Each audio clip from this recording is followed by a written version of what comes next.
नमस्कार, मैं हूं अभिषेक और इस समय मौजूद हूं मध्य प्रदेश के भोपाल में व्यापम के सामने। व्यापम यानी मध्य प्रदेश व्यावसायिक परीक्षा मंडल। ये वो जगह है जिसकी जिम्मेदारी है सरकारी नौकरियों में भर्ती और कॉलेजों में दाखिला दिलाने की प्रक्रिया पूरी करने की। लेकिन क्या वजह हुई कि पिछले कुछ सालों से लगातार मध्य प्रदेश के लोगों का भरोसा इस मंडल से टूट रहा है? क्या वजह हुई कि सरकार की नाक के ठीक नीचे बड़े पैमाने पर धांधली चल रही थी और सरकार को इसकी खबर नहीं थी, या फिर उसने बहुत कुछ छुपाया है? ये मामला जितना खुलता जा रहा है उतने बड़े नाम इसमें शामिल दिखाई दे रहे हैं। बड़ा सवाल है कि क्या मध्य प्रदेश में समान अवसर और सही चयन प्रक्रिया को लेकर बड़े पैमाने पर गड़बड़ियां मौजूद हैं? व्यापम घोटाले की एक बानगी ये लिस्ट है।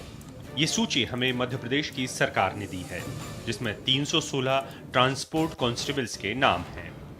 सरकार कह रही है कि इस भर्ती में कोई गड़बड़ी नहीं हुई, लेकिन कई दिनों के इंतजार के बाद भी हमें इन 316 लोगों की मार्कशीट और मूल निवासी प्रमाण पत्र यानी डोमिसाइल सर्टिफिकेट की कॉपी नहीं मिली। सरकार की यही लेटलतीफी अब शक और सवाल पैदा कर रही है। कांग्रेस ने तो इस पूरे मामले के तार सीधे मुख्यमंत्री के घर से जोड़ दिए, लेकिन वो भी मध्य प्रदेश की सरकार की तरह ही पूरे तथ्य नहीं दे पाई। व्यापम की कारगुजारियों की एक बानगी ये विज्ञापन भी है, जो होमगार्ड में प्लाटून कमांडर की भर्ती के लिए निकाला गया है। मध्य प्रदेश की सरकार को लगता है कि ऐसी पुलिसिया नौकरी के लिए शारीरिक तौर पर ताकतवर लोगों की शायद जरूरत नहीं है, इसलिए शारीरिक क्षमता को पैमाना नहीं माना है, ना ही इसके लिए कोई नंबर मिलेंगे। बस उम्मीदवारों की एक दौड़ होगी जिसे पूरा करना ही योग्यता मान लिया जाएगा। जानकार ऐसे विज्ञापन पर सवाल उठा रहे हैं और कांग्रेस को घोटाला नजर आ रहा है।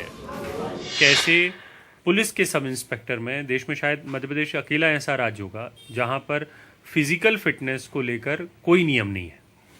देखिए, उसमें ऐसा नहीं कह सकते कि नियम नहीं है, बल्कि फिजिकल फिटनेस का एक एग्जामिनेशन होता था, 100 नंबर का होता था, 5 इवेंट होते थे। वो इवेंट ख़त्म कर दिए, वो 100 नंबर का एग्जामिनेशन हटा दिया गया सब इंस्पेक्टर परीक्षा में। हाँ, ये सही है कि ये मध्य प्रदेश में हुआ है। 2013 में पुलिस आरक्षक परीक्षा हुई, इसमें फिजिकल पूरी तरह हटा दिया गया, केवल एक क्वालिफाइंग रखा गया।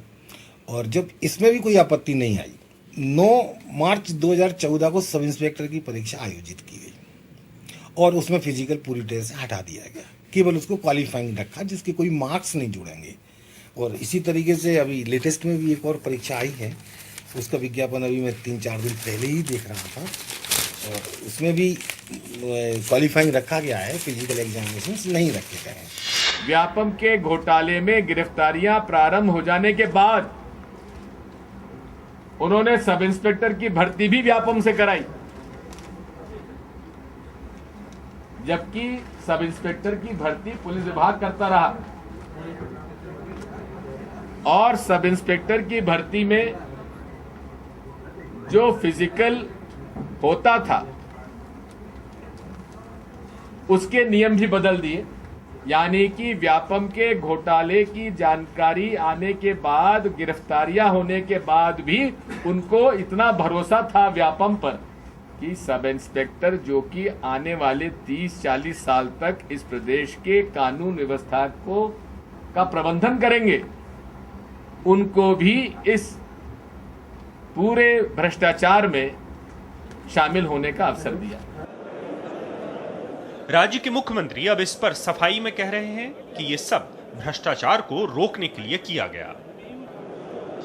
हमने पुलिस की भर्तियों को ट्रांसपेरेंट बनाने की कोशिश की। अब अगर बीच में कहीं सिस्टम से किसी ने छेड़छाड़ की, अगर वो छेड़छाड़ की तो वो इसलिए पकड़ में आ गई कि हमने व्यवस्था वैसी बनाएगी कि कोई छेड़ेगा तो वो छूटेगा नहीं, बचेगा नहीं, पता चल जाएगा। इनके जमाने में तो कोई सिस्टम ही नहीं था, कोई सिस्टम ही नहीं। एक कनिष्ठ चयन सेवा बोर्ड था, उसको भी 96 में भंग कर दिया गया। छोटा मोटा पर्दा था, वो पर्दा भी ना रह जाए और खुला खेल फरुखाबादी खेल पाए, इसलिए उस व्यवस्था को भी समाप्त करने का काम कर दिया। लेकिन क्या ये पूरा मामला सिर्फ एक परीक्षा तक सीमित था, या भर्तियों और दाखिले में गड़बड़ी अरसे से चल रही थी जिसे जानबूझकर अनदेखा किया गया? प्री मेडिकल टेस्ट यानी मेडिकल कॉलेज में दाखिले के लिए होने वाली परीक्षाओं में पहली गड़बड़ी की आहट 2009 में सुनाई दी। तब राज्य के मुख्यमंत्री ने एक हाई पावर कमेटी का गठन कर दिया, लेकिन इसका काम सिर्फ फोटो पहचान और अंगूठों की छाप तक सीमित रखा। लेकिन मुख्यमंत्री इस महकमे में होने वाली बड़ी गड़बड़ियों पर आंखें मूंदे रहे। एनडीटीवी को विधानसभा के जो रिकॉर्ड मिले हैं वो बता रहे हैं कि कैसे मुख्यमंत्री आधी अधूरी जानकारियां देते रहे और घोटालों को रोकने में बड़े कदम नहीं उठाए। ये वो चिट्ठियां हैं जो 2009 से 2011 तक कई बार अलग अलग मेडिकल कॉलेजों ने लिखी। इनमें कहा गया था कि संदिग्ध छात्रों की जांच की जाए, लेकिन इन पर कोई कार्रवाई नहीं हुई। इन चिट्ठियों में साफ तौर पर व्यापम को लिखा हुआ है कि जल्द से जल्द इन मामलों की जांच की जाए।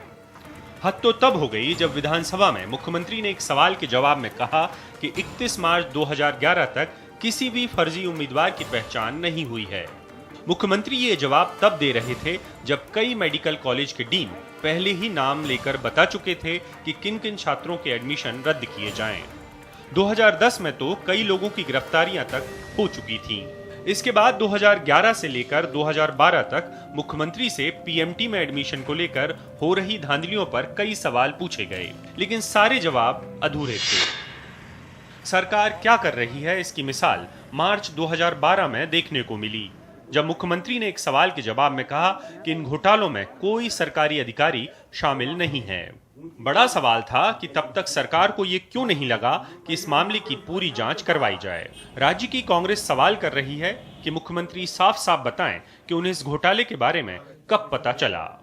हमारा सवाल ये था उनसे कि आप ये बता दीजिए कि ये सबसे पहले आपकी जानकारी में कब आया, उनके नॉलेज में ये मैटर कब आया, तो उसका भी इन्हें जवाब नहीं दे रहे हैं, किसी चीज का जवाब नहीं दे रहे। मुख्यमंत्री जवाब दे रहे हैं कि उन्हें तो ये सब अरसा पहले मालूम था। उनके जमाने में व्यापक भ्रष्टाचार होता था। उस भ्रष्टाचार को समाप्त करने के लिए हमने एक व्यवस्था बनाने का काम किया। हमको क्यों व्यापम अधिनियम बनाना पड़ा? व्यापम क्यों बनाया? व्यापम को क्यों मजबूत किया? व्यापम इसलिए बनाया कि तुम्हारे जमाने में पूरी दाल ही काली थी। मैं मन से व्यथित हुआ। मुख्यमंत्री कैमरे के सामने भावुक बातें कर रहे हैं। आरोप में तथ्य होते कोई बात नहीं थी, लेकिन क्या परिवार पे आरोप लगाए जाएंगे? निराधार आरोप। लेकिन इस जवाब का अब भी इंतजार है कि आखिर क्या वजह हुई कि इतने सवालों और अलर्ट मिलने के बाद भी उन्होंने इस घोटाले को होने दिया। तो क्या मुख्यमंत्री कुछ छिपाना चाहते थे? व्यापम का घोटाला और व्यापक तब लगने लगा जब इसके तार मध्य प्रदेश में बीजेपी के बड़े नेताओं के साथ जुड़ने लगे। अब नाम तो संघ के नेताओं का भी आ रहा है। बड़ा सवाल है कि क्या मध्य प्रदेश के मुख्यमंत्री इस सबसे अनजान थे, या वो दरअसल कोशिश कर रहे थे अनजान रहने की। कहीं ये बड़ा घोटाला इस बात से तो नहीं जुड़ा हुआ है कि मध्य प्रदेश में एक कोशिश चल रही थी अपने काडर को सरकारी नौकरियों में जगह देने की। सवाल इसलिए उठ रहे हैं क्योंकि मामले के तार पार्टी और संघ तक पहुंच रहे हैं। ये कड़ी जब खुलनी शुरू हुई तो सबसे पहले अफसर पकड़ में आए। व्यापम घोटाले का एक सिरा खुला 14 जुलाई 2013 को। तब डॉक्टर जगदीश सागर की गिरफ्तारी हुई। उसने नाम उगला व्यापम के कंप्यूटर ऑपरेटर और सिस्टम एनालिस्ट नितिन महिंद्रा का। नितिन के बयान के बाद नाम आया पंकज त्रिवेदी का।